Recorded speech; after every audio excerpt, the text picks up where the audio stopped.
I'm Amber Davies and welcome to Call to Stage. This is the space where musical theatre takes centre stage. From unforgettable backstage stories with incredible special guests to insights from my life and my theatre journey. We're leaving it all on the mic every single week, so let's jump in.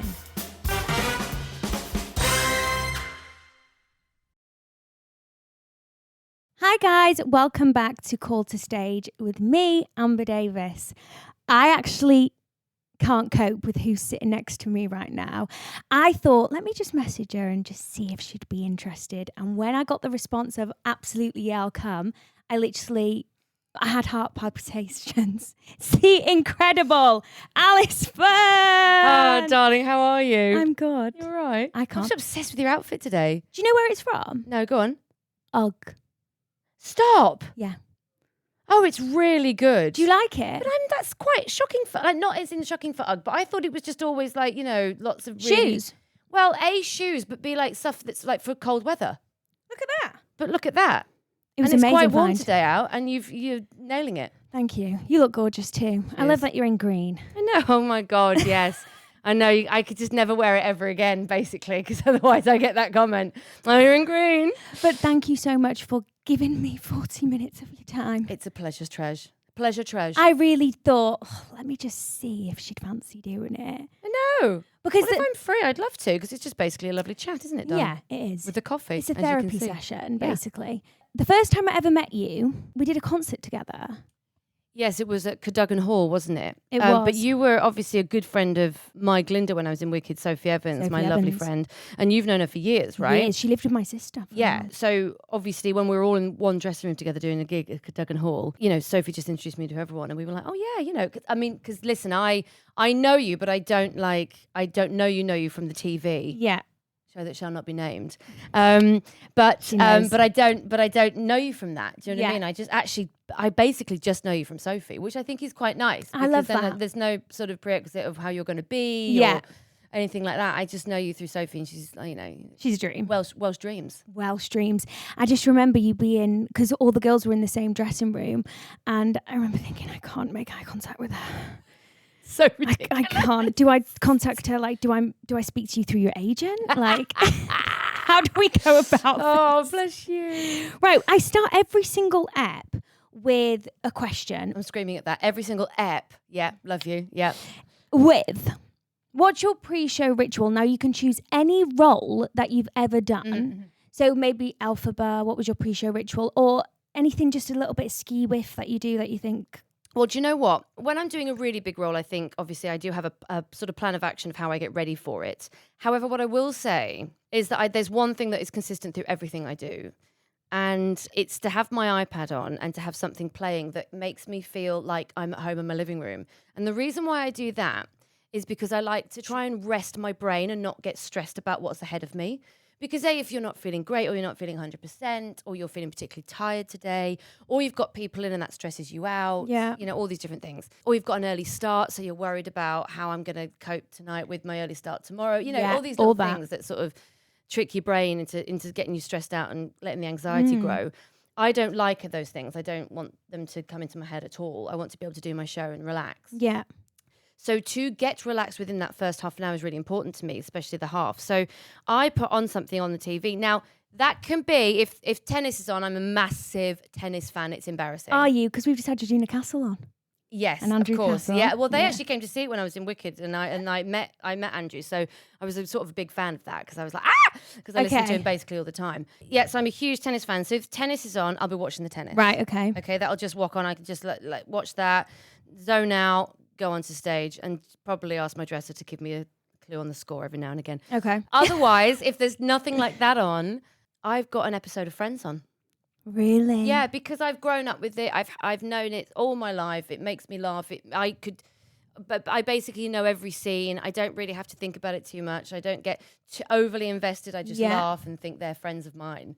And they are a comfort, aren't they? They are, yeah. All of them. Especially to sort of my generation. So yeah, so I just watch an episode of Friends and just chill doing that. And so I can just imagine you getting painted green, just watching. Honestly, it's just there, getting painted green. I'm obsessed. Yeah. And I don't sort of have any hot drinks or anything or do any of that kind of stuff. I just let myself just sort of zone out with the water and I that's love it. that. That's what I do. Yeah. I'm literally obsessed with that. Because I always think, you know, if you are a tiny bit stressed or anxious, it affects your voice. It affects your performance, doesn't it? I think for me, what it does is like tighten my voice. Yes. And so I feel like, and sort of all these muscles, because when you have stress or anxiety, it tends to go to your shoulders quite a lot. Now, as soon as it goes to your shoulders, it goes to your neck, and then of course it affects your voice.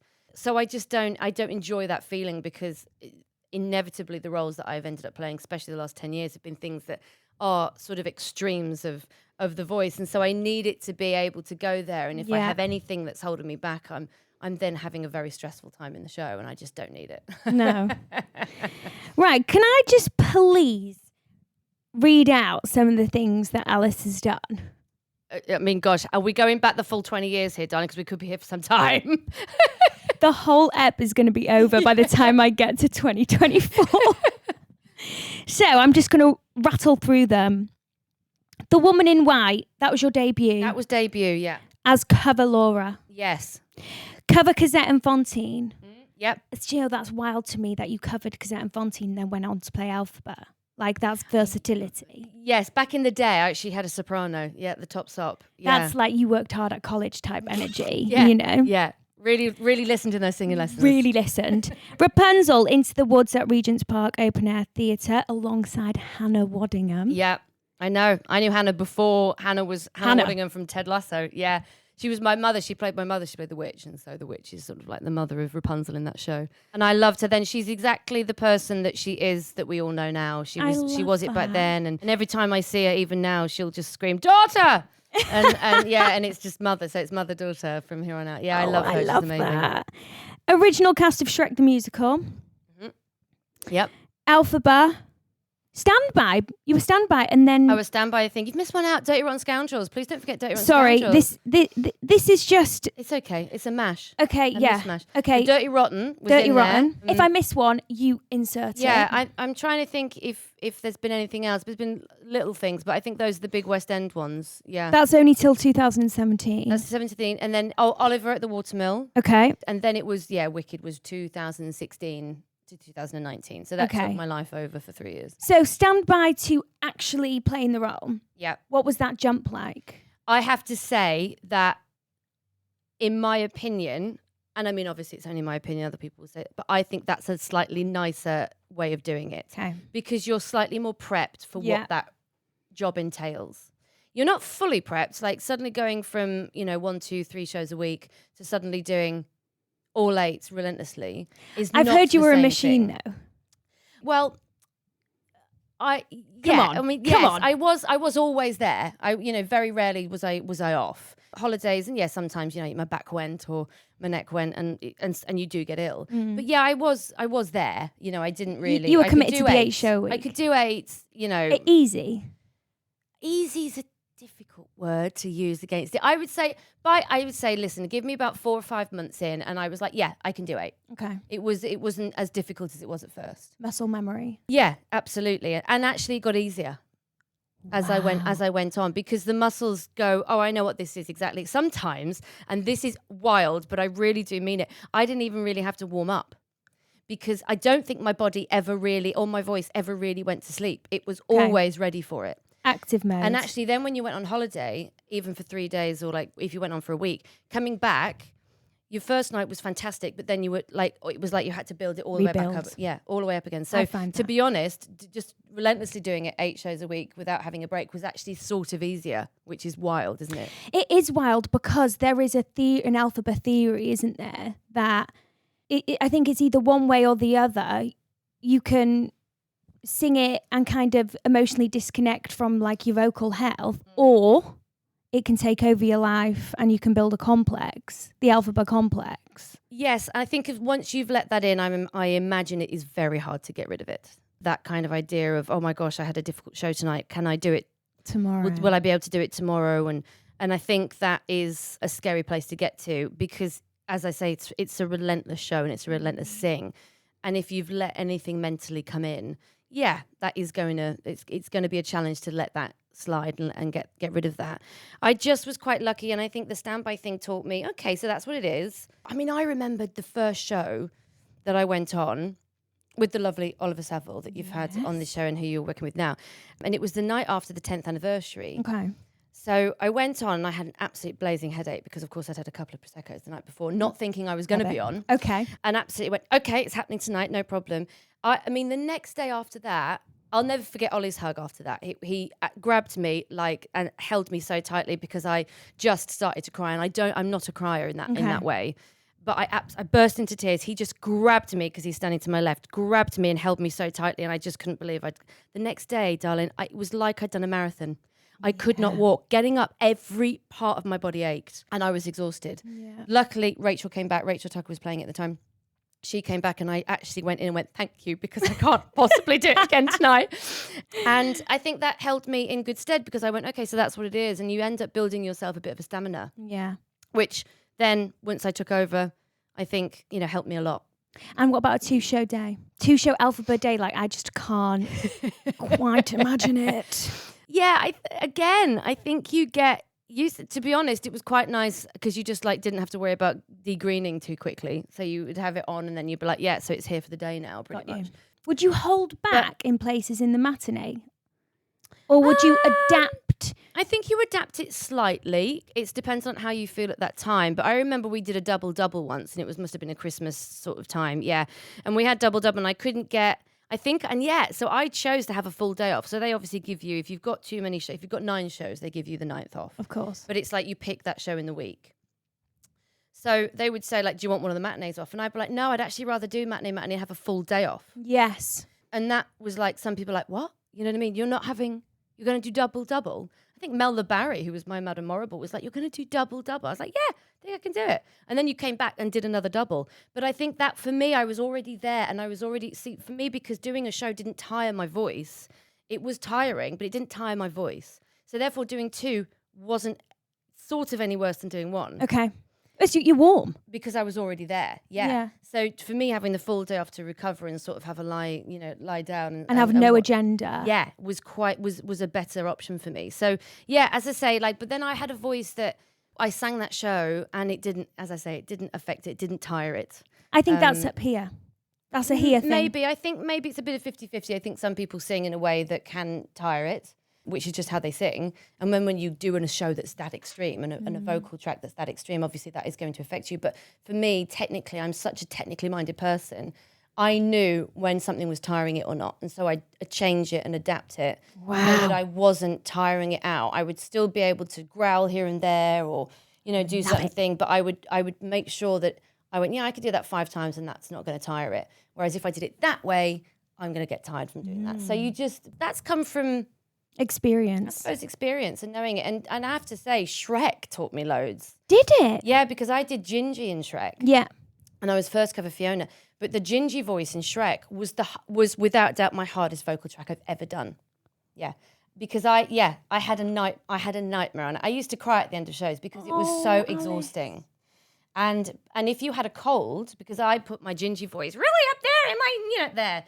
If I had a cold, I couldn't do that. So then I'd rely on my throat. Right. Or if I had anything wrong with me, basically, hay fever, So then I'd be like, I'm really struggling here and I can't get that voice out. And it would become so I learned a lot doing that show because I had to adapt my voice and try new things out doing that. And that was 5 years before I did Elphaba. I just think though, that is a perfect example of you're always at the right place at the right time. That was meant to happen. Potentially, yeah. I'm a firm believer in things like that. Yeah, and I mean, listen, don't get me wrong, I loved Shrek and it taught me loads and it was a wonderful, wonderful show and so ridiculous. But yes, it had its hard moments for me a lot of the time. And it taught me a lot about my voice and what I was capable of and actually what you have to do in order to get through an 8-show week with different things you have to achieve. That is literally insane. I just can't believe you did a double Elphaba. I actually think you're a bit crackers. I chose it as well. I had a choice. That is I had a choice. You have some serious problems. You are unwell.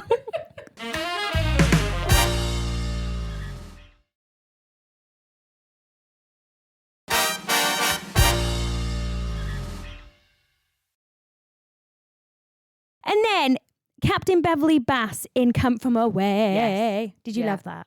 Oh my goodness, how could you not? Did you see the show? I didn't Did you see ever it. Oh I never my God, saw it's it, amazing. but I remember following you and watching you on social media thinking, this woman loves playing this role. Oh, it I was just had a amazing. vibe. You had a Yeah, vibe. I loved it. God, what an amazing role. If you get to see it, please do, because Yeah. it is the most special show. And I didn't know much about it at the time when I was up for it. Yeah. And I actually thought, I'm far too young for this. I'm never going to get it.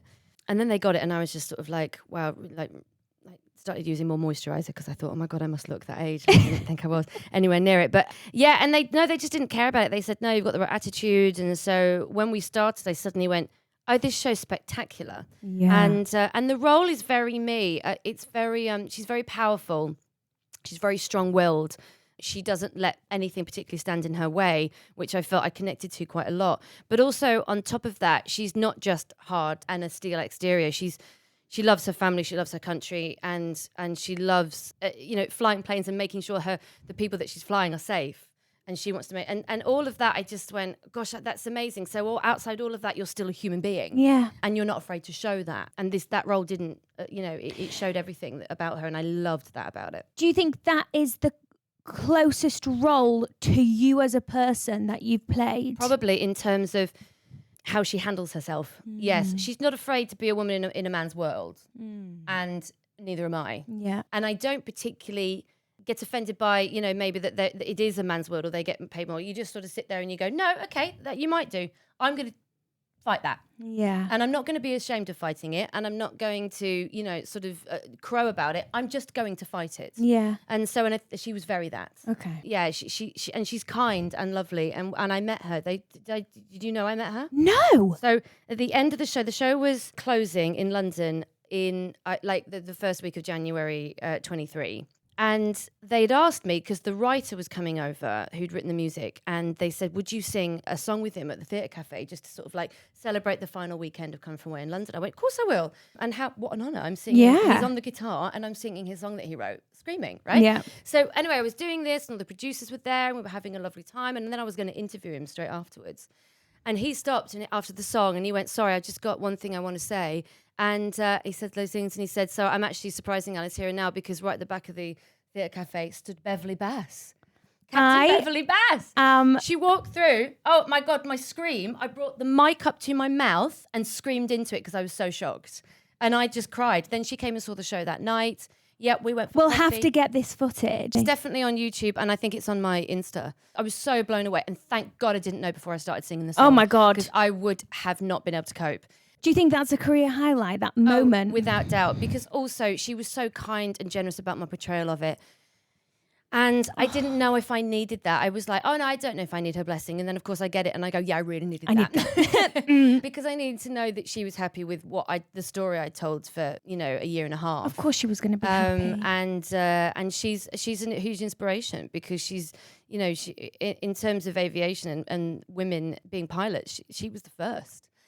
To fly commercially. Wow. And that's an incredibly important story to tell. It is. And she was amazing. Yeah, so that was a huge highlight. So Come From Away sits in my life, will always be top 3 of highlights of all time because of those things and because it was the one that bookended the pandemic for me, which meant a lot to come back to theatre and it was an amazing story to tell after that. Yeah. So yeah, nothing but love for Come From Away. Okay, I'm intrigued to know then what would be your top choice of career highlight if that's in your top 3 because that's pretty iconic. Well, I think that I wouldn't ever like to put like number 1 or people always say like what's your number 1. It changes day by day really, so I like to do a top 3 because it's slightly nicer for me. Without doubt Come From Away is in that top 3. Wicked is in there as well, and actually Dirty Rotten Scoundrels. Really? Because I love that show. I love farcical comedy and that was my first real go at being able to do this sort of farcical comedy in a musical theatre setting, and I met my husband on that show. I love that. Yeah. So my best friends and then my husband.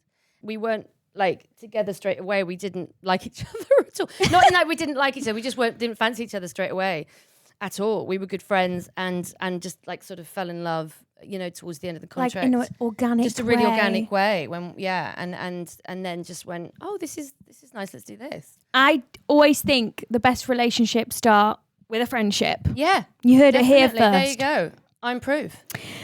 And me. There we go. I mean, I'm not married. No, but you're still in a relationship yeah. that's loving and dear to you. It's enough. It is enough. Right, moving on. Moving on. You were a part of the star-studded cast in the concert version of Mad Hatter the musical in Montreal. I was. I've discovered that this morning and I just thought I must ask you about that. Well, it was quite random. I mean, I knew the writer because they had a theatre company that comes over here for America that do like a summer program here for 2 weeks for these American students. They come over here and they get taught by industry professionals.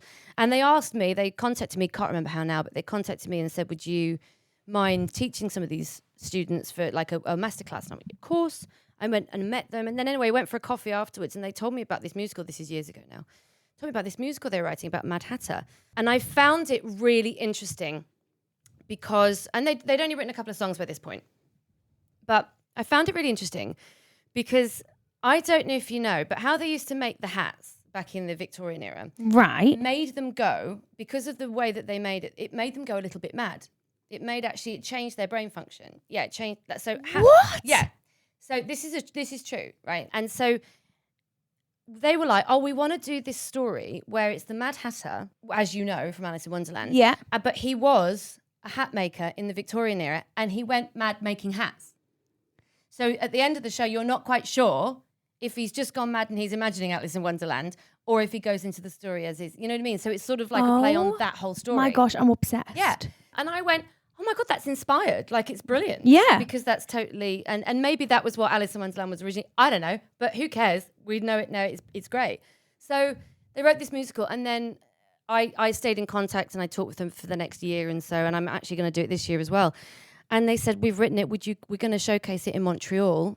Do you want to come over? Would you come over and be, and I was like, yeah, ovs. And I've never been to Canada by that point. Okay. So I was thrilled. And so I said, yeah, of course, I'll be over there in a heartbeat. And I went over for a weekend. We did the showcase of it.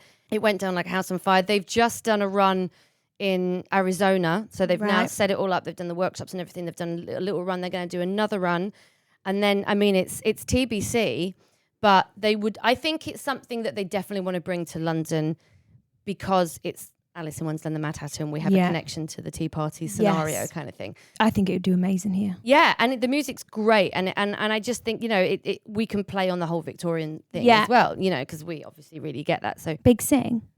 I mean, nothing's a big sing, darling, after Elphaba. So yes, there is a big song in it, but I mean, it's in Act 2, and I've got all of Act 1 to drink tea. Okay, I'm obsessed. I mean, I love that. So you ticked off Montreal.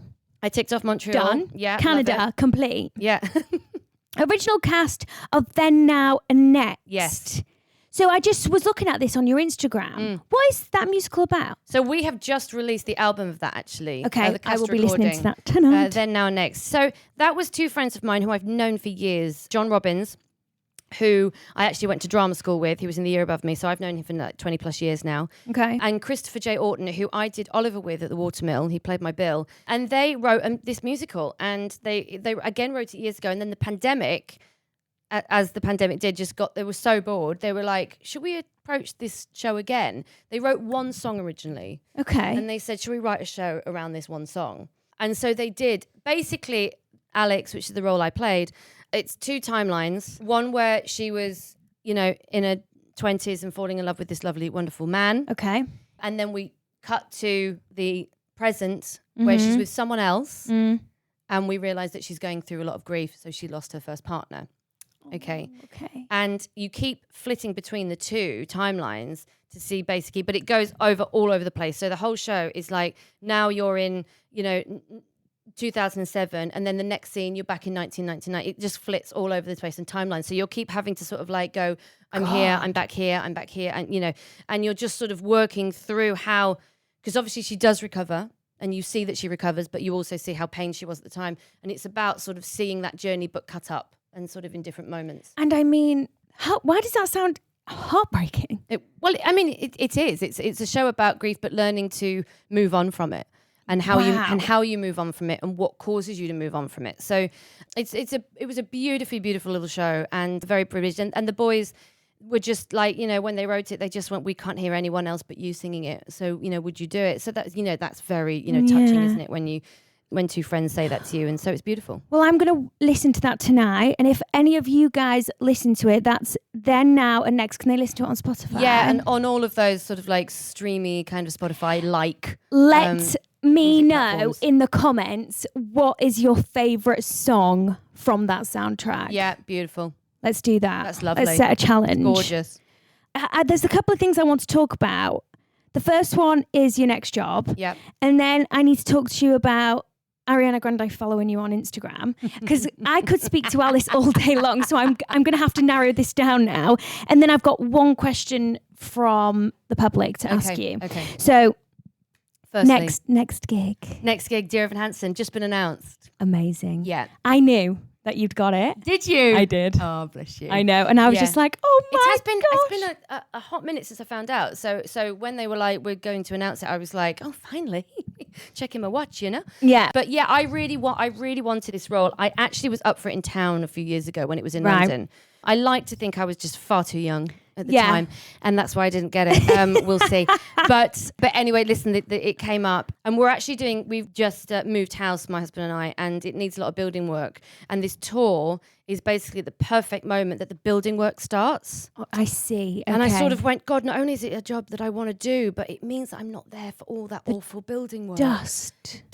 Imagine the dust. Dust. It's not good for your voice, darling. It needs to be away. Yes. So, So anyway, listen, there was a multitude of reasons why I wanted to do it, and I'm so excited about it. It is a wonderful show. The music is just epic. Oh, I mean, and as I well, can't wait. listen, it's such a popular show. Yeah. It's going to do so well on tour. I hope so. Yeah. I just wanted to touch base on something that you put on your Instagram, and that's, Go. you said, I'm embracing my new casting bracket. Yeah. Because you're obviously playing Evan's mum. Yes. So how does that feel? Like, Well, I move think- in your career? Like, Yeah. I've been quite lucky because I think actually Beverley Bass sort of led me into it slightly. okay. I mean, Elphaba is very different because you're sort of like playing a teenager, then you're playing sort of like older, and it's kind of strange. It spans so much. But then now next is again that sort of slight hint into I can do young, but I'm sort of mum role, but Yeah. I had young kid in that. And then this is now, I mean, I've got a teenage child. So I just sort of went, I think I'm very privileged that I feel like I've been able to navigate that well without having too much of a gap. Yeah. So, but it is difficult. I have to say that I've just recently turned 40. When I say recently, it's like 6-7 months ago now, so it's not even recent anymore. I can't even play happy that game. 40th. Thanks.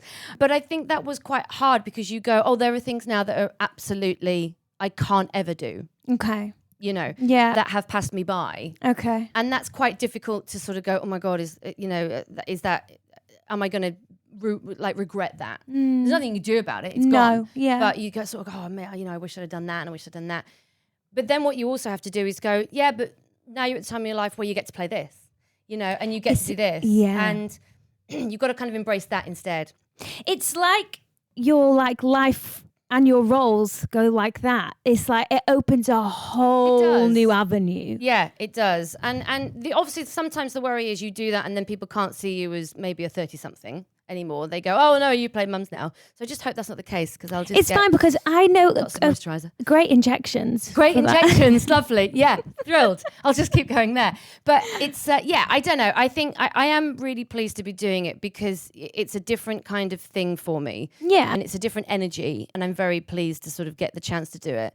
So, I'm just pleased I've managed to navigate that as I have done. And do you know what? I love it. I mean, the sentence that came out when the announcement came out is "Mother is mothering." Mother is mothering. And do you know what? It's now my tagline yeah. for at least the next couple of years. Okay, amazing. Amazing. Now I've got to ask, Ariana Grande follows you on Instagram. Yeah. Can you just explain to our listeners how that happens?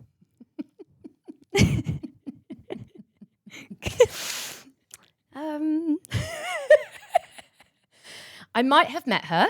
Yes. I might have spent a little bit of time with her. Okay. She's adorable, by the way. Tiny.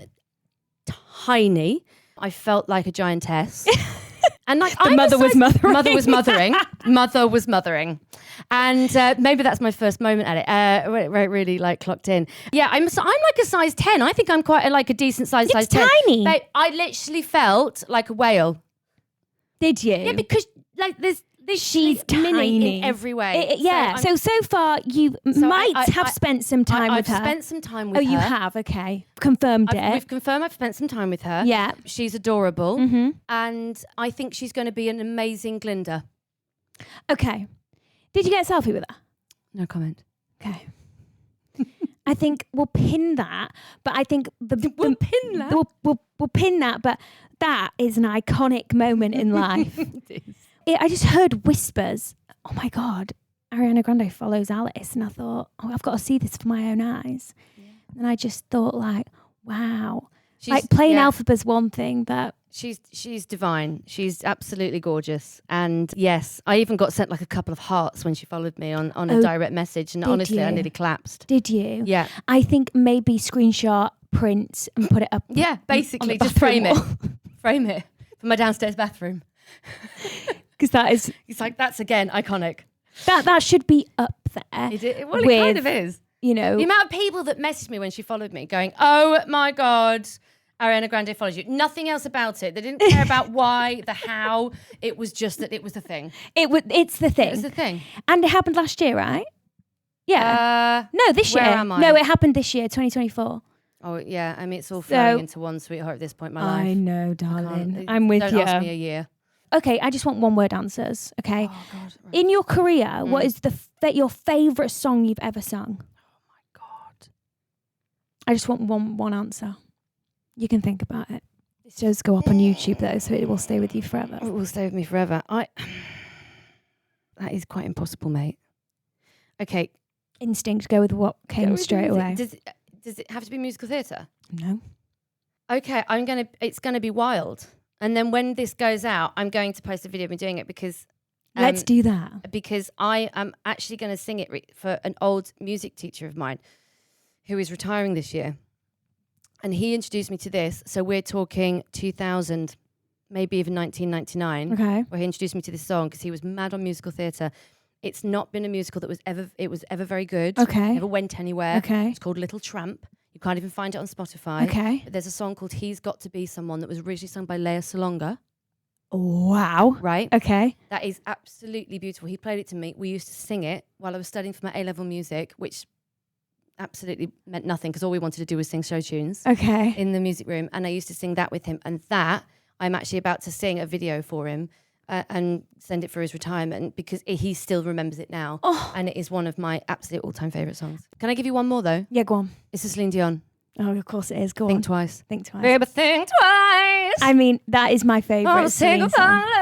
Thank you so much for coming on. This has been my favourite ep. Yeah, as if, you liar. No, you liar. Mother's life.